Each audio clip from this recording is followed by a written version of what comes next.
Framer has revolutionized the way we create websites and landing pages, making it easier than ever to design and build simultaneously. When you're designing in Framer, you're actually building the site live as well, or in their own words, a true design canvas, not just a visual HTML editor. In this video, I'll cover the basics of Framer such as layouts, stacks, components, positioning, and simple animations as well. To put everything into practice, we'll recreate this website from scratch. Let's jump straight into it. So first, let's start off with the interface itself. If you're familiar with Figma, then this should be easy for you to follow. Starting from the top left side, you have the menu, you have a search bar, quick actions, file, edit, you have the settings, help, account, all of these generic stuff. This plus button here is where you will find a bunch of different types of elements that you can embed. From the top, you have these pages, a lot of different layouts and configurations. Same thing with sections here. You also have navigations, you have menus as well, and CMS. You have creative elements such as scribbles, countdown, time and date. You can insert media such as YouTube videos, images, GIF, Vimeos, a lot of the animations, audio, forms. They also have different icon sets, interactive elements such as cookie banner. You can also have socials here. Below here, you'll find this panel, and it has 3 tabs. First one is pages. So now I only have one page, which is called the home page. If you want to create a new page, you can just simply click on the plus sign. The middle one is layers. It's where you will see all the layers within that specific page. And last one is assets, where you have templates, components, styles, and code files. Moving on to the right side, you have your localization. This is where you'll set the default language for the site. You have the settings, analytics. The play button is a preview. This is a way that you can see how the site would look like before you publish or make any updates. Invite is where you can invite someone else to collaborate on the file and design together. Publish is obviously where you want to make your site go live.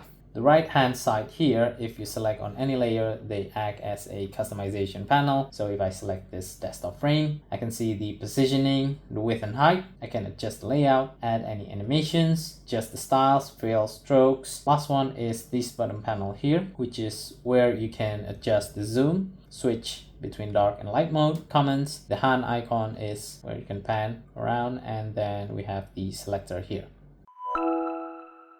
Let's start with the hero section. So I'm gonna press T on my keyboard. This should open up a text box. Let's write the headings here. Now I'm gonna change this to fit, and fit as well for height. Let's change the styling a little bit.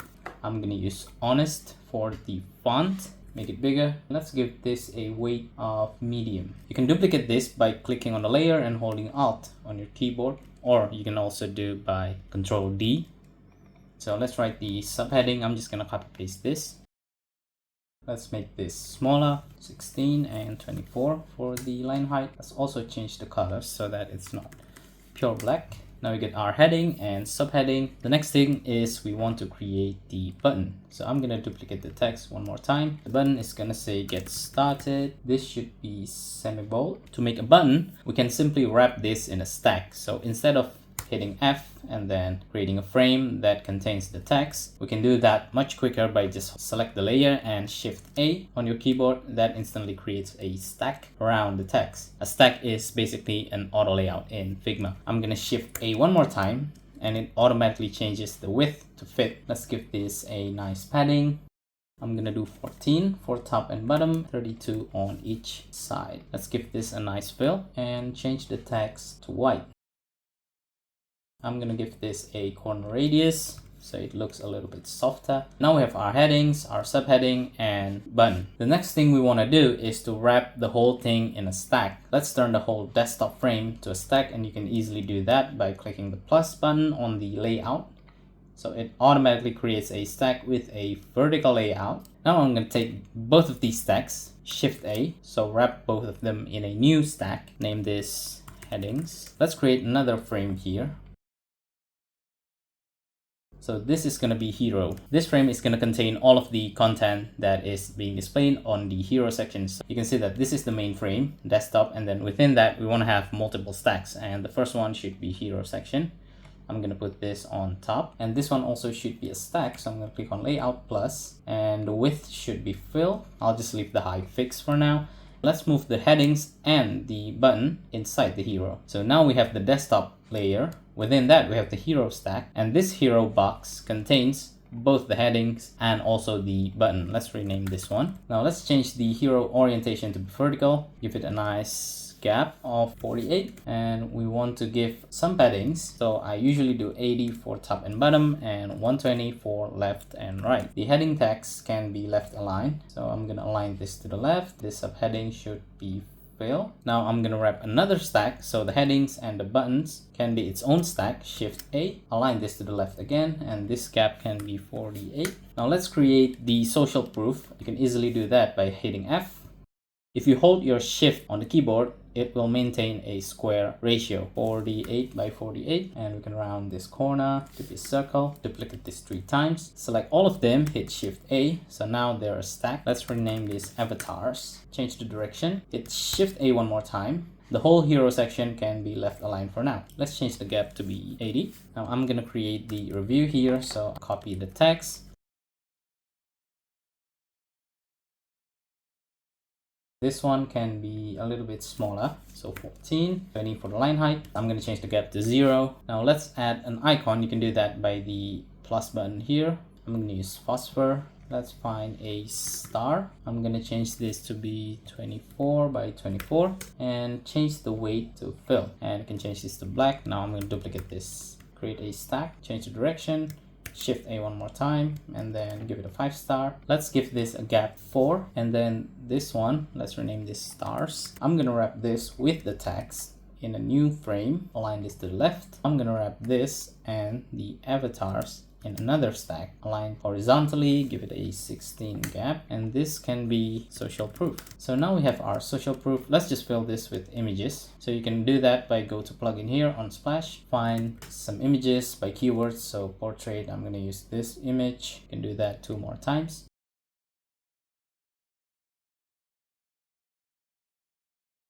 Decrease the size to be 48 pixels. I'm going to move this to the circle. Okay, so now we have our images, we have the reviews, we have the button. I'm gonna wrap this one more time in another stack, so Shift A. Let's give this a gap of 80. Now we have the whole section having the headings, subheading, buttons, and the social proof. I'm gonna rename this left because we're gonna have another section on the right side, and this one can be headings plus CTA. Let's change the orientation of the hero section to be horizontal, and I'm gonna duplicate the left side. So now we have 2 sections. This one I'm gonna rename to right. Let's remove everything here. So the right side is empty at the moment. I'm going to create a frame by hitting F. Then we can duplicate that. I'm going to select both frames, hit Shift A, change the direction to be horizontal. So this is going to be row 1. Duplicate that 1 time. So now we have row number 2. Now the right side, we need to change the height to fill. Each row's height should also set to fill so that both of them expands the full height of the right container. Each frame within should also be set to fill width and fill height. And same for row number 2, fill and fill. Last thing we need to do is adjust the gap to be 16. So now we have this nice looking visuals. Let's adjust this one as well to be 16. We have 4 squares or 4 rectangles where we can put some visual elements inside. This one should be fill, so the heading should be fill like this. I'm going to select all of them and round the corner radius a little bit. This one we can change to the same color as the button here. I'm going to copy the hex code, change the fill to this color. I'm going to fill with a darker color, and these 2 should be a stack. Let's copy this text, paste this inside here, change the color to white, and then the top one can say 12 plus years of experience. Now let's change the distribution to be space between. In Figma, this would be called auto. Basically, that just distributes all the elements within that stack in an equal distance. So if you only have 2 elements, both of them are gonna stick to the edge. I'm gonna give some paddings here. For this side to have the same size as well, you need to add a stack. This is the thing with Framer. If you have both of them set to fill with, even though they should be occupying 50% of the space, but if one of them does not have the padding, then this is what's gonna happen. So you'll need to do the same for that side as well. And I'm gonna do the same for this. So this should be a stack, add a padding of 24, and same thing for this one as well. Let's just copy paste these stacks to the blue box here and change the spacing or distribution to space between, and this can be 250 product launch. And now for these other two squares, we can fill this with images. You can do the same method that I've done before with the plugins and on Splash, and this time I'm just gonna upload this from my computer. So now we have our hero section ready, and a final touch that I'd like to do to these avatars here is to make them overlap with each other. And in Framer, you can't really give a negative spacing to a stack. You'll have to do a little work around there. First, I'm gonna add a stroke white, give it 4. Now let's set the width of the avatars container here to fixed. We can do the second one as absolute precision, and this should distribute start. So the second one is absolute precision, and the third one absolute precision as well. Drag this to the original position. Now I'm going to select both of these, drag this a little bit, so maybe 16 pixels. Same for this one. We can just adjust the width of these avatar container to fit exactly the contents within it. Now the hero section is looking good. I want to also highlight the word next level, so you can just select these and change the color to blue. And in order to make sure that these are always displayed as 3 lines, you can insert a manual line break here by hitting Shift and this one as well. So it's always going to show as take your brand to the next level. It's not going to cut off at a weird point if the screen is too wide. Now we can already preview this by clicking the play button here or the one on the top right. This is how the site is going to be displayed. Now let's add some breakpoints. You can do that by clicking the plus button here, and by default they have 3: desktop, tablet, and phone.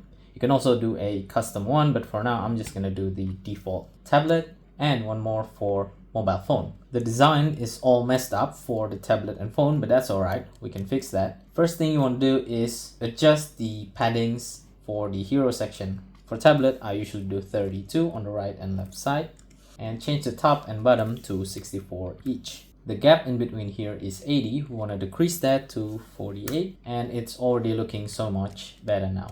For mobile phone, I'm going to do 40 for top and bottom, and 16 on the right and left side. Now we can't really see the visuals on the mobile phone. In order to fix that, we'll need to inspect each of the layers here in the hero section. So the hero is set to fit, that's what we want. And let's see, the left side is set to fit and the right side is set to fill. We need to change this to fit content, and then each row, the height is set to 0 by default. So we're going to change this to fill, and then the main container that contains all the cards here, which is called right, I'm going to change this height to 320. Now we can see the text, but it's too large and the texts are cut off. We'll fix that in a moment. Moving on to the tablet breakpoint first, you want to change the size a little bit so that it looks much nicer, because they always retain the same property from the primary breakpoint, which is the desktop. And for tablet, we want to decrease this just a little bit, so 48 for the size, and the line height can be 56. The subheading, we want to change this to 14 and 20 for the line height. For these texts here, I'm also gonna reduce this to 40, 48, and the captions below, we can do 14 and 20. Let's adjust all of these padding here to be 20 and maybe even 16. Moving on to the mobile, both of these can be 32, and then the labels can be 14. Let's also adjust the paddings around the side of the box, so this can be 16 for mobile. The gap in between each card can also be changed to 8. Each of these rows should also have a gap of 8. Next thing we want to do is, we haven't changed the size of this one, so this should be 40 and 48, and the subheading 14. Now the gap is a little bit too large for mobile, so I'm going to change this to 32, and then here from 80, we can do 64. And then the gap between the section 1 and 2, these are set to 80 because in the desktop, again, we've set it to 80. So I'm going to change this to 64 as well. Let's make this even closer actually. So 32, and this one can also have a 32 gap. Now we have made our responsive designs. This is done to ensure that your design will always look good no matter what device is being used to view the website on. If I preview it this time, now we have different breakpoints and I can stretch or contract these. So once it exceeds or go below a certain breakpoint width, it will change the view to that specific breakpoint. The desktop breakpoint to be 1200. So anything below 1200, it will instantly shows the tablet version. This is we're viewing the tablet version for now. If I decrease this even more, now it changes to the mobile phone version. Width for mobile phones are usually between 390 to 420. When it's 400 pixels in width, you can see that it automatically adapts to the phone version of the site. We can expand this once again, go back to the tablet view one more time, and now we're back on the desktop view. With responsive design, if you go take a look at the tablet or phone breakpoint and you inspect some of the properties here on the right side, the headings, for example, you'll see that some of the properties are highlighted in blue, such as the size and the line. This is a way of Framer telling you that these specific properties of these elements have been changed from the primary breakpoint. We've changed this one to 40, whereas in the primary breakpoint, it's set to 56. So the desktop will always be the primary canvas, and any changes you make to the desktop will affect the tablet and phone breakpoints. But if you make the change only to a tablet or the phone breakpoint, it's not gonna affect the desktop, which is the primary. So that's something that you need to keep in mind. Now let's create the navbar, which is gonna rest on the very top of the site. First, I'm gonna hit on F and create a new frame. We can call this navbar. And now you can't really see anything because the navbar here is taking up the whole width of the hero frame. So we're gonna move that out of the hero frame so it's nesting underneath the desktop frame directly. Let's change the width to 1200. I'm gonna change the height to 76. Let's give this a logo. So I'm just gonna upload an SVG from my computer. So this is gonna be the logo.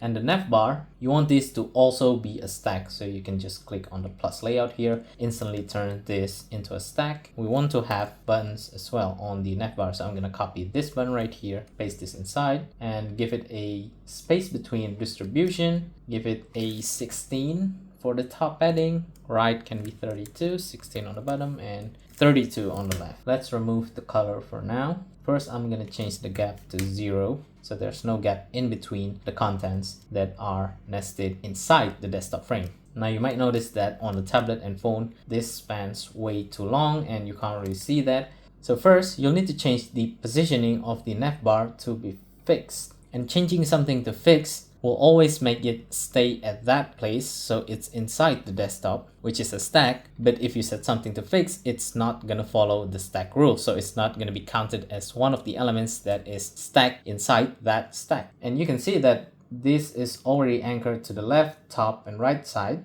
0 for all. So it's always gonna stick to 3 edges of the screen. The same applies for the tablet and mobile phone as well, even though it doesn't look very good right now. To fix this, first we'll need to adjust the padding of the hero section. So our navbar here is 76 pixels, or I'm going to change this to fit first. It's 84 actually. First, let's decrease the size of the button because we don't want the button to be the same size as the one below. I'm going to change the font size to 14 and 20 in line height, and the button itself can have a paddings of 12 on the top and bottom and 24 on right and left side. Now it's 76 in height. We can add this height to the top padding of the hero section. So if we go back to the hero here, we already have 80 on the top padding. We can just simply plus 76, so it's also capable of doing basic math operation. So now it's 156. For the tablet, we also want to add some more spacings to the top side. So 64 plus 76. And for mobile, we want the button to be even smaller, but I'll get to that in a second. So for now, let's just add the same extra padding, which is 76. And for the mobile phone, we have the hero padding set to 16 on each right and left side. So we're going to do the same for the navbar as well. So 16 here and 16 there, and it already looks a little better. And we can also reduce the top and bottom to be 12 each. Now the height is 68, so we can take away 8 pixels from there. Now we have the navbar for all 3 breakpoints. Now let's talk about components. Components are reusable UI elements that help you design faster and more efficient. So the next time you'll need that same UI element, instead of rebuilding that from scratch, you can just pull out the same instance from the component library. I'm going to change this button into a component, and you can do that by right-click and create component here. Let's just name this button for now. Variant 1 primary is always going to be the main variant. So same thing with the breakpoints. If you make any changes to this variant, it's going to affect the other variants. This one, I'm going to rename this to blue large, and let's create another variant called blue medium and another one called blue small. So these sizes difference is what you'll need when you use the same component across different devices and breakpoints. For the tablet, I'm going to change the font size to be 14 and 20 in line height, and also adjust the paddings here, so 12 on top and bottom and 24 on left and right side. And for the small size, let's change this to 12 pixels and 16 in height, and this can have 8, 16, 8, 16. So now we have 3 variants of the same component.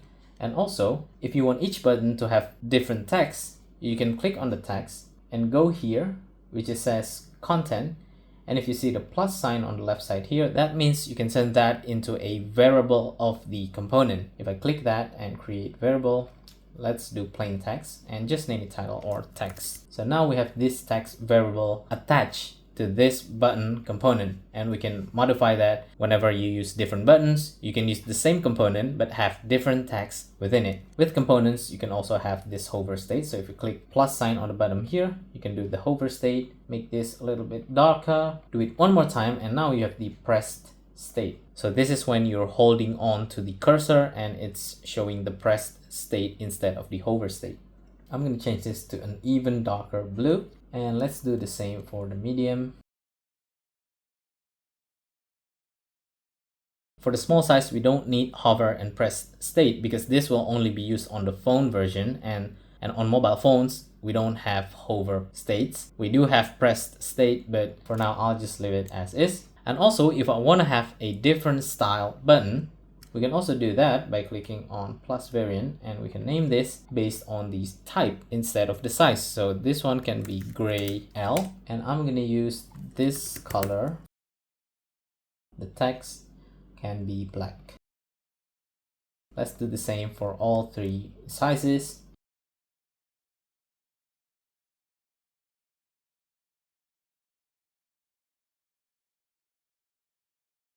So now we have a couple of different variants of this button component. We have 3 different sizes, large, medium, small. We also have 2 different types, which is primary and secondary. If we go back to the home screen here, now this is a component, and we want to use the same component on the navbar. So this one is just a regular stack. I want to change that, so I'm going to copy this, paste this here. The power of using components is that instead of manually adjusting it like I did previously with this button, we can just simply click on this one and change the variant to blue M, and we can delete this one. Now the same is going to be applied across all the breakpoints as well. So now for the mobile phone, we don't want this to be the large button, we want this to be the medium size. And for the header, we want this to be the small size. Let's also reduce the size of the logo here. Let's take this one step further and make a component that consists of another component. I'm going to change the navbar here into a component. And inside of the navbar, we already have this button component. So if I right click on the navbar here, create component, let's name this navbar. Now we already have 3 different versions of the navbar. Let's give this a fill of white. And for the desktop and tablet, I think we can just have the same design, but for the mobile phone, it already adapts the changes that I've made previously. So the logo is a little bit smaller, 24 in height. And also the button is using the small variant. If we go back home, now it's all messed up again. We can just simply do the anchoring one more time. So we want to have this stick to the left, top, and right side. And this should be 0. Now everything is looking good. and this is a little bit too far apart, so we can just go to the hero section and reduce the padding of maybe -32. Now it's looking much better. And on mobile, we want to have the button fill the entire width of the phone screen instead of having it fit like this. So you can also modify an instance, which is a copy of the component, and change the width here to fill.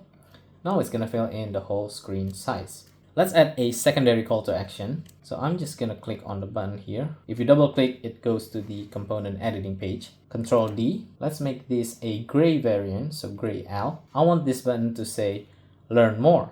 Instead of changing the text here, we can do that by changing it from this panel right here. So the text can say learn more. And now I'm gonna wrap these two buttons in a stack. So Shift A, change the direction to be horizontal, and align this to the left side. So distribute start. The gap can be 12. Now we also have those applied to the tablet version, and the phone version is not following those changes because we've made some manual changes to the primary version. So therefore we'll need to do that once again for the second one. First, let's go to the main stack here and change the gap to 8. And then the second button, we want this to be a gray M. And there we have it. On mobile, I usually prefer to stack the buttons vertically like this, so they both fill in the whole width of the side, whereas on tablet and desktop, we can have them side by side. And we also want to add this secondary button to the navbar here. So we can just simply go inside the main component, double click on the navbar, click on the button, duplicate, Control D, and the second one can say, maybe this one can say sign in. And this can be the gray M variant. Select both of the buttons, add a stack, Shift A, and give it a gap of 8. Now it's also applied nicely to the tablet, but for the phone version, once again, we'll need to have to do some manual adjustments. So 6 for the gap, and this one should be the gray S. Now if we go back home, everything is applied nicely throughout all the different breakpoints. And if we preview it once again, as I'm changing the width of the screen, you can see that the navbar also changes depending on the breakpoint. Now let's create another section below the hero. So this is what comes after the hero once the user scrolls past. We can just duplicate the hero section here, Control D. Now it'll stack them vertically with 0 gaps. And for this section, let's rename these features. And I want this to be stacked vertically instead of horizontal. Let's change the headings. And the subheading, I'm just gonna copy paste this again. Now we only need one call to action, so I'm gonna move this primary button here inside this stack. And this heading stack, let's get this all the way out of there so it's directly inside this feature section. We can remove this just to make the layout a little bit more interesting. Let's add a stack between the button and the subheading text here, so Shift A, and this can be left aligned. Give it a gap of 16 for now. And now for the headings, we can arrange this horizontally instead of vertical, so the layout isn't that boring. You can also make this a 2-liner. Let's set this height to fill and distribute space between. Now we have the headings ready, and moving on to the bottom part here, I want to have 3 cards displaying the different features that this fictional agency offers. So let's take this black card as the base. I'm gonna cut this, Control X, move it outside the frame, and just delete the rest. And to make it more interesting, let's change this section to be a dark mode. So we can change this to black, and I'll also change the color of the text here to white. Now the card here, I'm gonna rename this first. Let's make this a little bit lighter so you can see the card slightly here, and the height can be set to fit content. And let's add the headings. The first one is gonna be creative excellence. I'm gonna add the subheading here. This can be regular, 1624. Subheading can be 24 and 32 pixels in line height. We have this card, and within it we have 2 different text layers. So I'm gonna wrap these 2 texts inside a new frame called text and give this a gap of 12. Now we want to have some icons, so I'm just gonna go back to this plus icon, go to icons, and add a phosphor icon here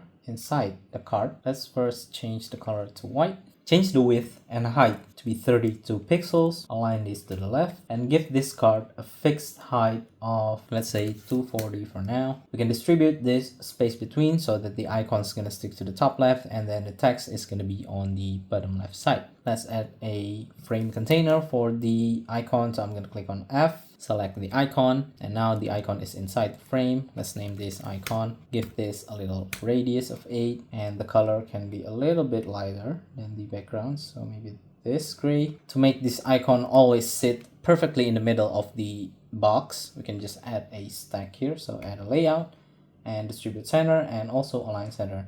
Let's change the icon to be a paintbrush. So you can just search that from the name field. This box can be set to fit, and then give it a 12 padding on all sides. Now the card is looking good. All we need is just duplicate that 2 times and select all 3, wrap them in a stack. Let's call this cards. Align them vertically like this, and this might need to be a little bit taller, so 320. And I'm just gonna write in the copy for these 2 cards. And let's highlight the middle card to be a blue color, so I'm just gonna copy the hex of the button here. This card can be blue, and maybe make it a little bit darker, and the container as well. Now we'll change the icon to be a tree structure for strategic approach, and this icon for collaboration. Adjust the gap of this card to be 32, and let's fix these sizes on the tablet first. So this one can be 24, and the size is way too big. Let's change this to 20, 24. The body text can be 14, and for mobile, we're gonna stack this vertically instead of horizontally. I'm gonna give this a gap of 16. The headings can be 20 or 18, and then the body copies can be 14. The icons are a little bit too large for the tablet, so I'm going to change this to 28, and for mobile we're going to have 24 by 24. So you can select multiple elements like this by holding your shift, and 24 here and there, and these cards are way too tall. Let's decrease the height, maybe 200. There we have it. These headings are also not arranged in a very nice way, so we want to change this stack to be vertical, and this can be 40 in size. Let's remove this line break here, and the paddings here should be fit content. Let's add a gap of 32. This should be the medium variant for tablet, blue M, and this is also blue M, so that's correct. Now for the mobile breakpoints, I want this button to be underneath the cards instead of directly below the heading text. So I can just Control X and select the main section, which is the feature section, and paste it down below here.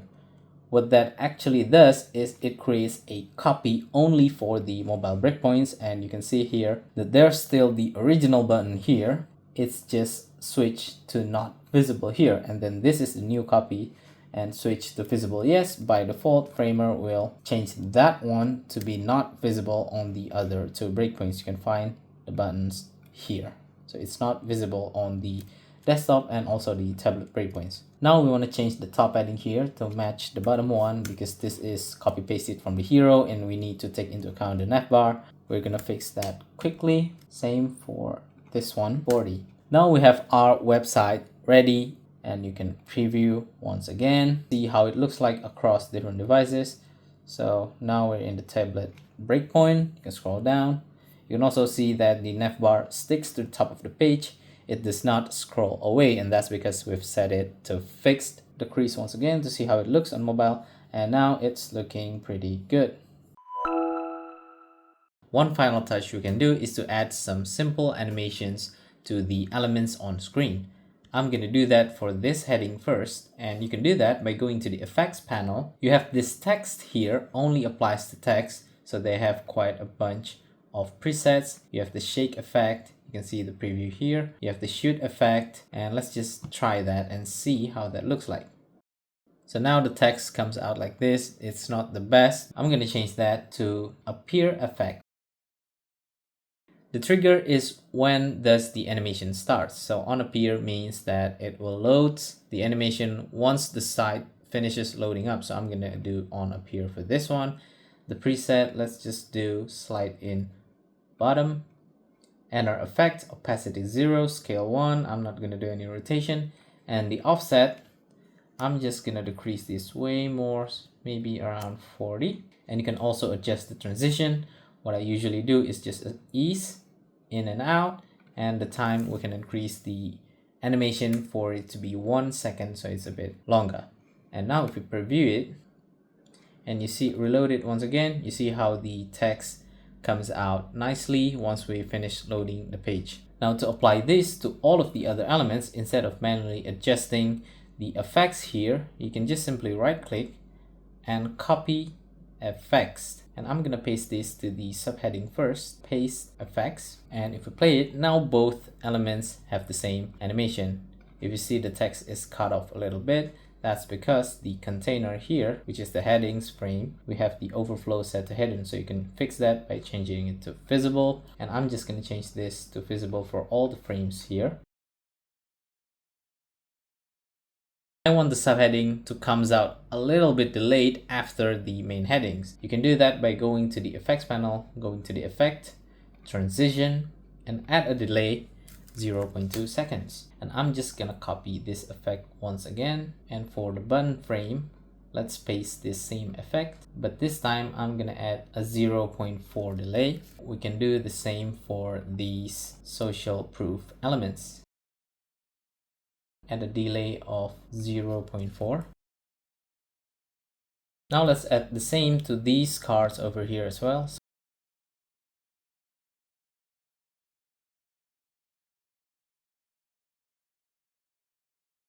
Now let's preview it one more time and see how the animation looks like. So now everything comes in smoothly, a little staggering effect. Reload that to see that once again. This is just a very basic way of adding animations. Obviously you can do much more with Framer, and this also works on the other breakpoints as well. So if we go to the mobile view here and then reload that, now everything comes in using the same animation as we've applied to the desktop breakpoint.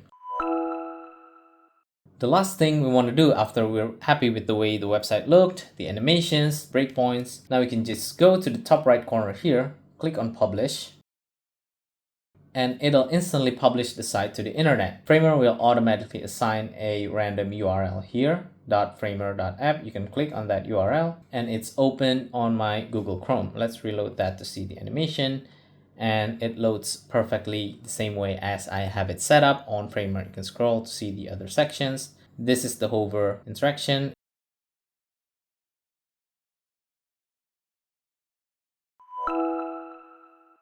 If you want the button to lead somewhere, so maybe a contact form or your social media links, you can go back to the button components here, go all the way to the top here that says link, click on plus. If there's only one button across the site and all the same buttons are going to lead to the same link, you can just paste the link here. However, if you have different buttons that lead to different links, you want to make the link a variable of the components. So click on the plus once again, and you can create a variable. You can also even set up whether this button is going to take the user to a new tab. If the page is very long and the button should take the user somewhere down below on the same page, you can also adjust the animation, whether you want the scroll to be instant or smooth. Now we've set the link as a variable. If you go back home and you select any of the instances, so this copy of the component, go to the component panel here. In addition of the variant and text, you can also paste the link here. Let's say I want this button to lead user to the Framer website. So I'll just put the URL here, framer.com. Any changes you make to the site, you can just click publish once again and update, and the site has been updated. If we go back to the Google Chrome, at the moment it's not updated yet, so there's nothing happens when I click on any of the buttons. But once I reload it, and now the button will have this URL here. If I click that, it'll take you to the website or the links that you have assigned previously. And you can also test the responsiveness on your desktop here by reducing the width. So you can see now we're on the tablet breakpoint. You can track that even more, and now we're on the mobile version of the site. You can see scroll down below here, and there you have it, a fully functional site completely built in Framer. Hopefully this video gives you a better understanding on how you can work with Framer, how you can make websites, responsive designs, utilize components on your websites. If you find this video helpful, give it a like, consider subscribing, leave a comment, and I'll see you guys on the next one.